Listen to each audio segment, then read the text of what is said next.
Vi skal tale om manipulation i dag, og det er i sig selv virkelig et misforstået begreb, som fortjener, synes jeg, en video.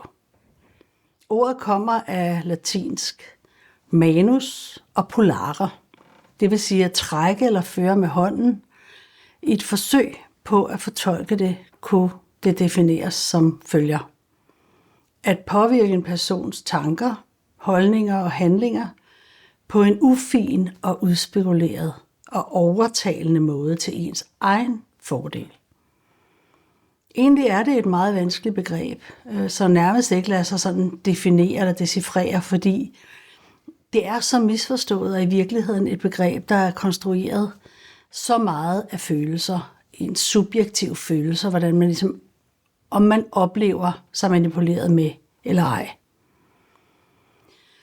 Så jeg skal prøve at forklare, at manipulere med andre, det betyder egentlig at gøre noget, synes jeg, underfundigt, uden at man åbent og redeligt giver udtryk for, hvad ens egentlige hensigt er. Det er altså med andre ord noget, som har med en skjult dagsorden at gøre. Og det er lidt tricky, det her. Fordi ofte, når man er i en situation, så kan det være svært at gennemskue,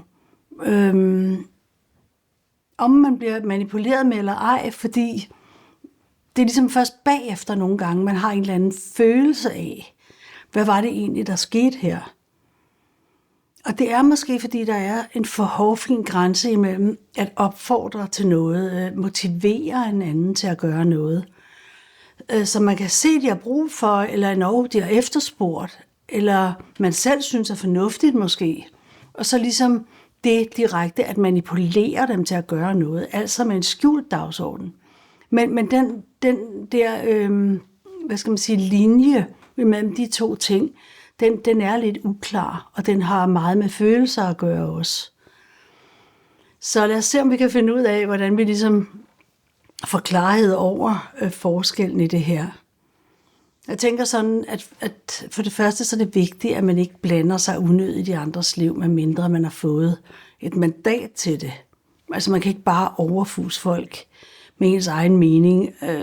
Hvis man aldrig nogensinde har efterspurgt det, og andre kommer bare og velmenende ligesom, og skal sige en masse ting til en, så er man ligesom ikke rigtig motiveret for at høre efter. Og det kan føles som manipulation. Så som vi før var inde på, så er det ikke altid, at man føler sig manipuleret med i situationen. Fordi man måske mærker den andens personlige engagement og interesse og iver efter måske at hjælpe en eller fortælle en nogle ting. Og så bagefter så sidder man den der følelse, hvor man får noget i klemme, og egentlig ikke rigtig ved, hvordan man skal takle eller tolke den følelse. Og så siger man måske ofte, jamen, jeg blev manipuleret med. Men det er ikke altid, at det er manipulation, det man er udsat for. Det har meget at gøre også med ens egne følelser i det. Og der tror jeg, det er vigtigt, at man ligesom prøver at adressere det til denne her, hvad kan man kalde det, motivatorens motiv i virkeligheden. Altså den person, som har engageret sig i en situation. Er der et rent motiv? Er der en redelig fremstilling, eller er der en skjult dagsorden, som lugter lidt? Det er sådan set det, der er det afgørende. Når man så får at føle sig i klemme i en eller anden situation, så kan det netop være svært at afgøre, hvad der er hvad. Og der kan man måske komme til at være lidt uretfærdig. Jeg har set denne her dokumentar, det her nye, det som de kalder et interview-eksperiment, hvor Kasper Christensen sammen med Michael Bertelsen har nogle gæster i studiet. Og der er der en situation, hvor han taler med Sofie Linde om, at hendes børn er på Instagram. Og hun giver udtryk for, og man kan se, at hun bliver lidt uneasy, og hun giver ligesom udtryk for, at hun føler et ubehag i situationen. Hun er ikke sur eller noget, men man kan godt mærke, at hun bliver lidt påvirket af det. Og da de så taler lidt mere ind i det, så viser det sig, at hun faktisk selv har haft den her, som hun kalder 1% tvivl, om hun skulle lægge sine børn op på et socialt medie. Og når det her emne så kommer op, så bliver hun ikke helt objektiv i det, men hun har lidt følelser i klemme, og selvom hun lytter, så har hun alligevel ramt lidt i sine følelser. Og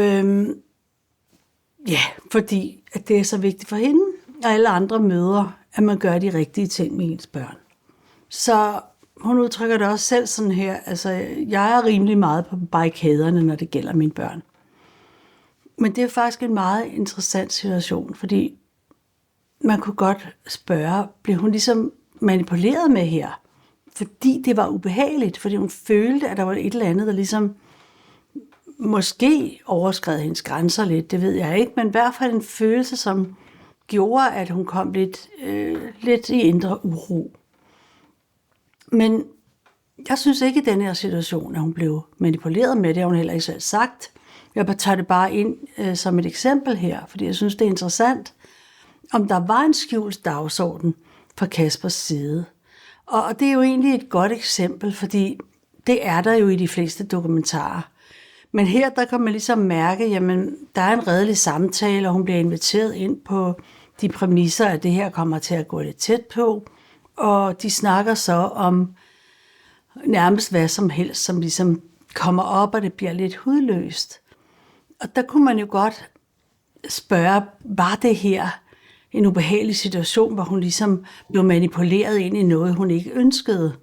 Men Kasper stiller åbne spørgsmål. Han forholder sig til det, som er aftalt, tænker jeg, og der er ikke så meget i det. Så det er sådan set meget godt ramt, også i forhold til sådan en dokumentar, fordi der vil man jo gerne ligesom have det ægte, og virkelig have det frem, som mennesker føler og tænker i situationen. Ja, men altså, så kan man jo så igen sige, jamen, når vi ligesom er i sådan en situation, er det så virkelig, ønsker vi så i virkeligheden sandheden, hvis vi får lidt i klemmen? Og det er jo der, den bliver lidt svær. Fordi hvis vi melder os for eksempel til et kursus med en eller anden psykolog, der er kendt for at være meget bramfri, men vi tænker, jamen jeg vil virkelig gerne have en forandring i mit liv, og jeg elsker, at han siger sin mening og sådan noget. Og så kan vi alligevel blive stødt på manchetterne, når vi sidder i situationen, fordi der er noget, der rammer os, og vi kan ikke rigtig takle det i situationen. Og så bliver det ligesom lidt, jamen altså, jeg kom det, og jeg kunne jo ikke vide, at de sagde det, og han stillede det for hårdt op, og så videre, så videre. Og der er det lidt interessant, om hvad vi så går hjem med. Går vi hjem og kritiserer ham eller hende over for andre, fordi vi fik en ubehagelig følelse? Altså får vi faktisk i virkeligheden et horn i siden på ham, fordi vi ikke kan takle den her følelse. Forlader vi lokalet, eller bliver vi sure og i virkeligheden fornærmede? Og det er jo en meget uhåndterlig størrelse, sådan en følelse. Men det er ret vigtigt, at det ord manipulation, at vi ikke slynger om os, synes jeg med det, hvis man ikke rigtig kan præcist, eller hvad kan man sige, få en præcis aflevering, så skal man næsten hellere lade være med at prøve at skyde bolden i mål, og så ligesom finde ud af, hvad er det egentlig for noget? Fordi hvis man går redeligt frem, og man har en redelig samtale, jamen så er det ikke nødvendigvis manipulation, bare fordi vi får en dårlig følelse. Noget af det, jeg så synes var virkelig, virkelig spændende i den her udsendelse, det var Kasper, han siger til Iben, hans tidligere samlever, så siger han til hende, man er selv herre over, og man er selv skyldig i, og man står selv til ansvar for, hvordan man bliver behandlet. Og jeg tænker bare, okay, disse MeToo-tider, hvordan kan han sige det? Og han siger videre så, jamen, at du vælger at være kæreste med mig, det er din beslutning. Hvordan man er endt der, med andre ord, hvordan du er endt der, det er din egen vej, som du har gået. Og det er jo virkelig en kontroversiel udtalelse, som jeg siger i de her tider, hvor offeret trives i bedste velgående. Hvordan kommer han afsted med at sige sådan noget? Det er din egen skyld, du har været gift med mig, som ligesom er en dum skidagtig.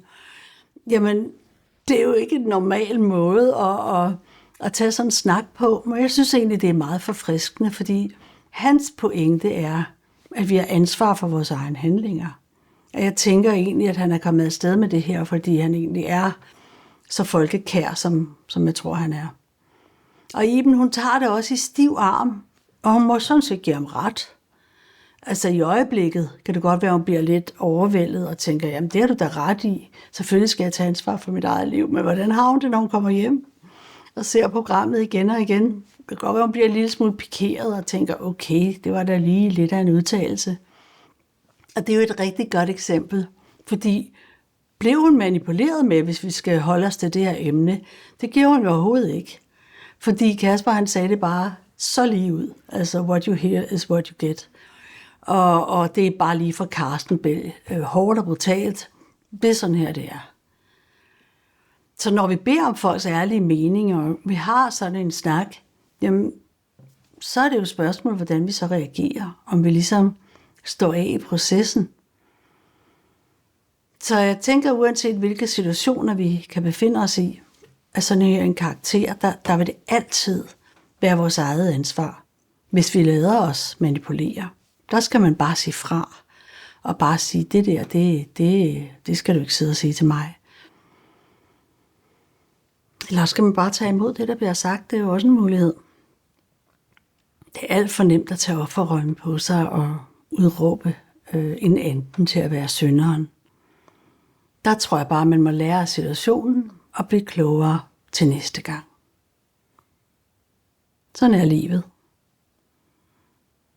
Det var sådan set det, jeg havde for denne her gang.